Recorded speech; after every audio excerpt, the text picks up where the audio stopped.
Hi, I'm Jay, and today I'm going to show you how you can blow out your in-ground sprinkler system. Yes, you can do this yourself, and you don't need to call your sprinkler guy. It's very simple to do, and depending on the size of your system and the size of your air compressor, it may take up to 45 minutes to an hour, could be potentially less. Anyway, everyone's house is plumbed and wired differently, so there's no way for me to portray exactly what you're going to see, but what I can do is show you my system. So the first thing that I like to do is go ahead and test the system out first to ensure that there is no trouble with it. I just run through all of the zones one at a time just to make sure everything's good. Now, if you don't want to sit through this, I'll put a time on screen that you can fast forward to till we get to the part of actually blowing the system out. So now we're going to go ahead and start testing the system. Okay, here's my sprinkler timer, and since it's gotten to the point of the year where I don't need to water anymore, I haven't done anything with it except to rotate the knob to off. I need to turn that back to auto for now, and what I'm going to do here is I'm going to change the time of all of these zones, make a note of that first, right up to the 2-minute mark there, and it will just run through them 2 minutes at a time. Okay, I have that all set. I'll go ahead and press manual. It says all. I press enter, and there we are. Okay, I'm outside now at the first zone. I have 2 sprinkler heads in the bushes here, kind of hard to see, but I know that they're firing fine. There's a little drip emitter, and yes indeed, that's working. There's another sprinkler head there, and one further down, somewhere buried in the bushes here. That's firing nicely as well. And down over here, we have 1, 2, and 1 in the corner. So everything here is working great. And zone 2 just fired up. 1 there, 1 there, and 1 right by the curb. I usually have a lot of trouble with this one at the curb, and this time is no exception. It looks like the gear drive on it has broken because it's not rotating like it should be, so that's going to need to be replaced in the spring. Anyway, that zone is done, and now zone 3 is coming up. And for that we have a head down over there, 1 here, and there's 1 right by the steps. And zone 4 is on. That's the 1 there, and you should be able to see the mist from the 1 up against the fence, so that's working fine as well. I'm sorry, but I inadvertently had missed the shot for zone 5. And into the backyard, there is a head there that's working, 1 up against the fence that's working, and 1 down over there that is also working. And the final zone, zone 7, there's a head here, 1 that's hard to see against the fence, which is spraying out that way, 1 here, and I should be able to just sneak by to find the last head over here also working. So now we know that the system is, for the most part, working properly. Okay, so now we're all set to blow out the sprinklers. So the first thing we need to do is turn the water off and drain out the main line. Let me show you. Here is the main water valve to my sprinkler system, so we're going to go ahead and shut that off like that. And now I'm going to go back outside and open up the system. Here I have a spigot which is attached to that very line that I just shut off. Your system may not have that. You may have a plug of some kind. If that's what you have, then go ahead and remove that. Being that I have a regular faucet handle, I'm going to go ahead and open that. There'll be a couple of drips out of it, which is perfectly fine. Open it all the way, and then we go back inside and drain out the pipe in the house. So on this same valve is a little petcock there. When I unscrew that, the water that's in the pipe going outside is going to drain out of that little hole. So I have a bucket here to catch that. So I'm going to go ahead and drain that now. Kind of too hard for me to show you that, but you just unscrew it and it drains out. Once that's done draining, Just make sure you tighten that up, otherwise you're going to get air blowing inside, possibly with water. Not a good thing. Now, what kind of air compressor you'll need is going to depend on how big your yard is, how many zones you have, and how long that you want to wait in between. I have 22 gallons of air at my disposal, and that's plenty for my 7-zone system. I hit each zone twice just to make sure, and that seems to work just fine.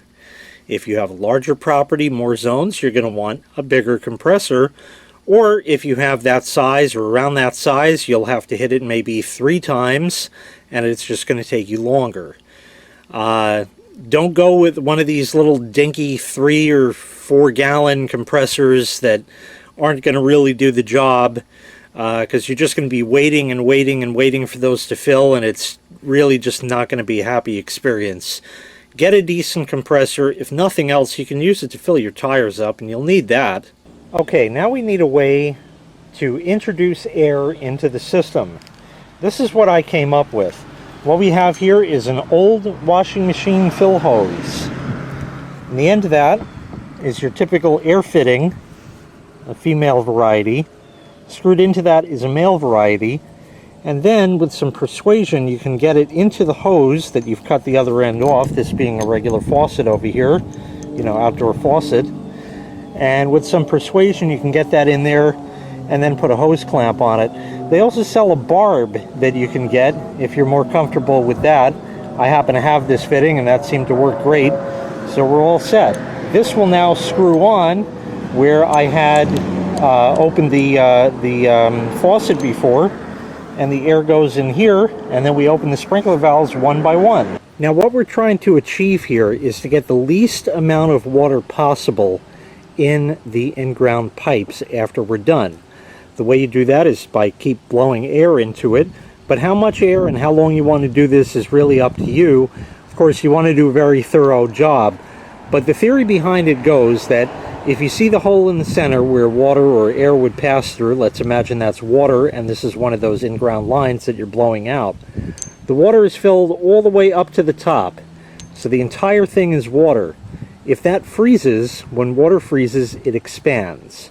And when water expands and it has nowhere else to go, it takes the path of least resistance. And that's going to be a fitting or the pipe wall itself or something like that. And that's why your pipes in a house can freeze if you have no heat in the winter.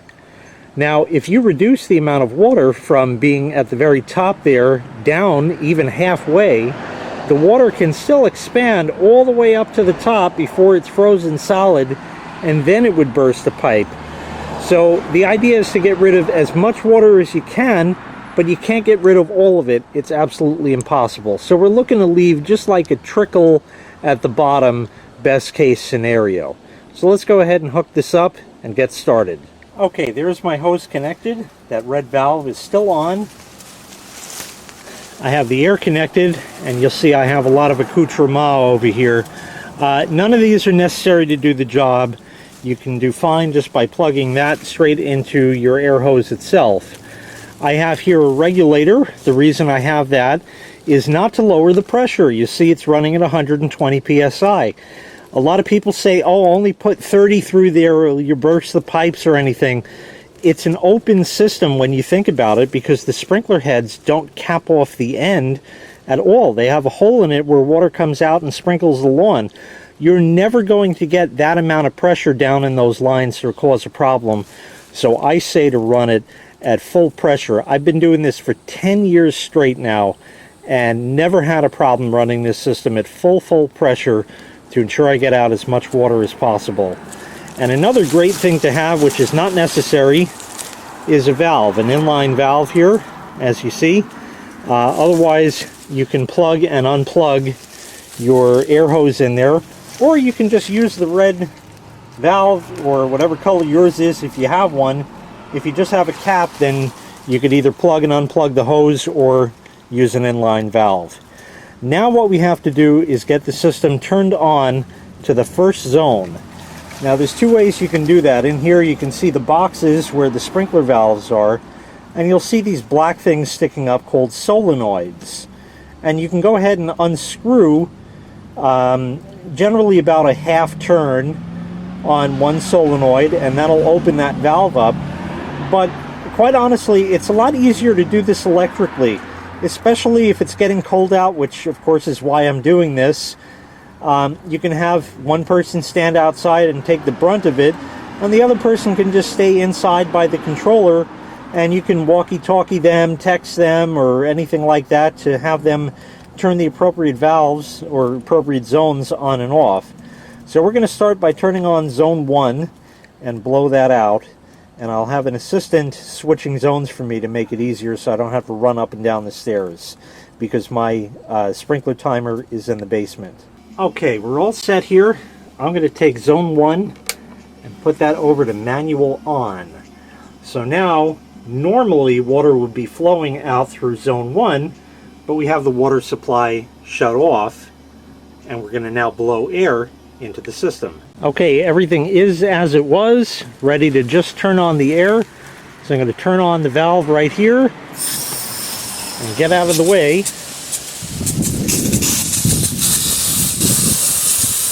And now you're going to hear air as it makes its way down the system.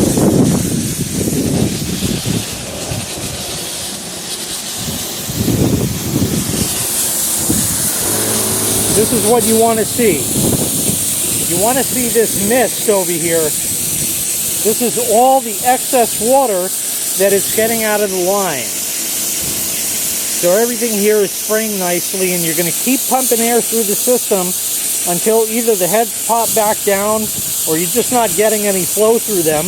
Then you want to shut it off, let the compressor recharge, and hit it for a second go. You can see this one here is sort of sputtering and has just a little bit to go.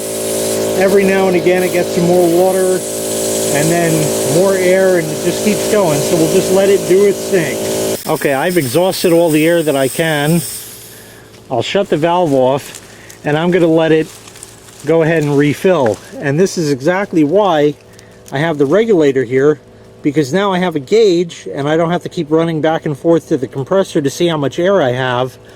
Of course, I can hear it from where I am, but even so, it'll at least give you a visual representation. Also gives you a good idea when to shut the valve to stop blowing air. Okay, for zone second blast. And that's a good sign. Just a little bit of mist coming out of there. We'll let this tank finish out, and that should be just fine for the first zone. Alright, now I'm going to shut off that. And I'm going to have my assistant turn off the first zone and turn on the second zone. And once my compressor recharges, I can then blow that out. Okay, zone 2 is engaged, so we'll go ahead and hit the valve. And there we go. Everything here is blowing out nicely. Once again, that's what we're looking for. We want that mist so we can get all the water out and have just mostly air. That one over there is actually working fine right now.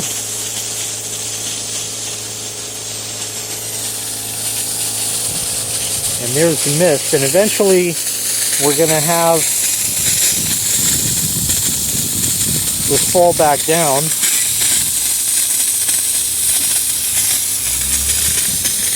Because the compressor will be out of air.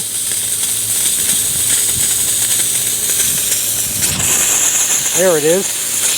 So that means it's time to shut the valve off and leave that for the compressor to charge up again. So go back here.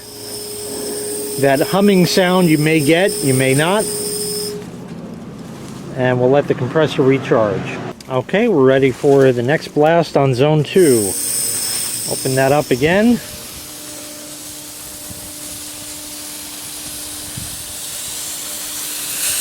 Just that little wisp every now and again means that we've exhausted just about as much water as possible. So we'll let just this tank go through, and that should do it. In fact, it's just about falling down right now, so we're all good. Okay, zone 3 is now on. Turn that on. And here we are.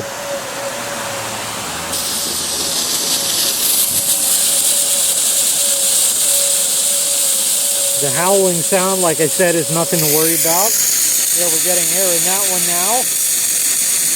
Very good. And that one over there. And there we go. Time to let the tank refill. All right, zone 3, second blast.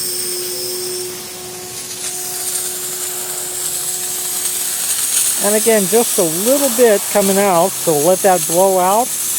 And then we can be pretty sure that we've gotten most of the water out of that zone. Okay, zone 3 is off, zone 4 is on. We'll turn that on and narrow down over this way.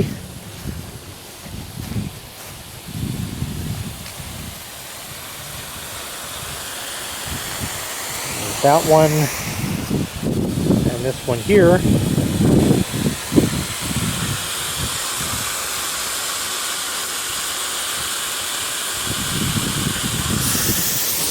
And there's the air.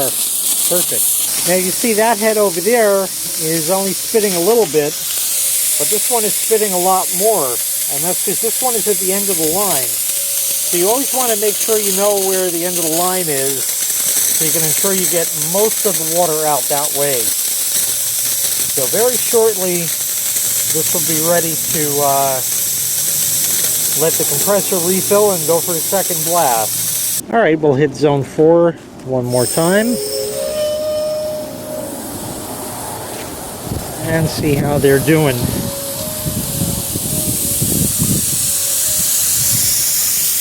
Just a little bit left at the end of the line, so we'll just leave that for a minute and then we'll come back and do zone 5. Okay, zone 5, first blast. Take a walk down and see. This one at the curb is the end of the line.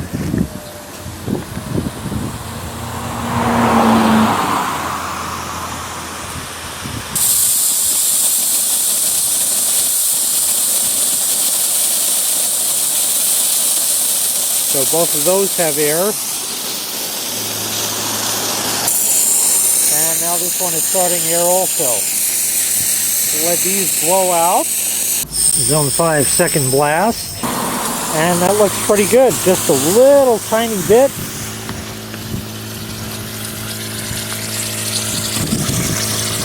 This one is just bubbling with the water on top of it, which is fine. And this one's still blowing, but no water, so this zone is effectively done. Okay, zone 6. Those are in the back, so we'll turn the air on. And those are blowing out quite nicely.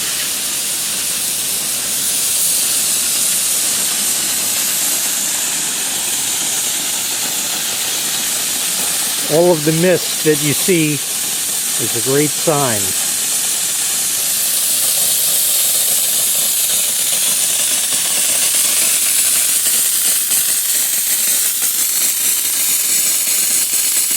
Okay, zone 6, second blast. And just barely anything coming out. So it looks like the zone is done. One more to go. Okay, zone 7, first blast. So it looks like this is blowing out nicely. There's one under the chair over there. One down over here. And that one is blowing out as well. And last blast of zone 7. Yeah, just a little bit. This is the last head on the zone. So it looks like we did a good job with that one also. Alright, now that we're all done, we'll go ahead and unscrew our air line from here. Like that. We can shut this valve off. And we'll shut this valve off. And there we go. And then inside we just have a little more tidying up to do. But before I go in, while I have the air hose out, it would also be a great time to blow out the garden hoses. Because if they sit with water, and you might have them laying out or something like that, somebody might step on it, that could cause it to break. And if you have a nozzle at the end of it, that effectively makes it a sealed system, and there's a potential for it to crack. But if you get the water out, chances are that won't happen. Now, because of the fitting, of course, you're going to have to blow it out backwards. In other words, blow air in where water normally comes out, but that's no big deal. The other end of it is on this little leader hose, which would normally go to the faucet there, except I have that connected over here to another hose, which heads into the backyard and feeds the hose back there, as well as the hose for the pool. So I got a lot of hose to blow out. Air is connected, and we're ready to go. So here's the hose from the front, which runs back into the hose reel back here, goes to the water spigot, and then down around the whole fence is the other end of the hose.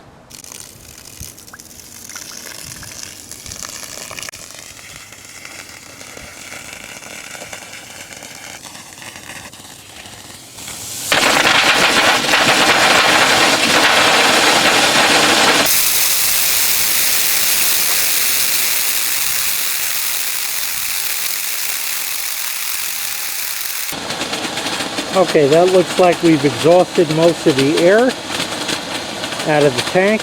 So we're going to shut the valve off, let the compressor refill, and blast it one more time.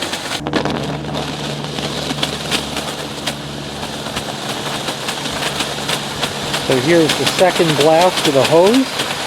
I'll just let this run pretty much until we exhaust the air, and that'll have to do. For the hose, I'm not too picky about it. This is fine, because it is going through all the reels and that, and I'm too lazy to unreel it and re-reel it. So this is better than nothing, and certainly a lot better than doing nothing. Okay, once back inside, I'm going to go and turn that to off. I leave my timer plugged in year-round. There are backup batteries in there, but they tend to last a lot longer if I leave it plugged in. And that way, if I don't have any power outages of an extended period of time, I never have to reset the time either. So everything is all set. The only thing I have to do is just reset all of the zones back to their appropriate times that they were before, and we're all set. And that's it. Your sprinkler system has been successfully winterized. Didn't need to call a sprinkler guy at all. You could do it all yourself with stuff you already have, provided you already had an air compressor, and the hose is, a couple of dollars, so that's not a big deal.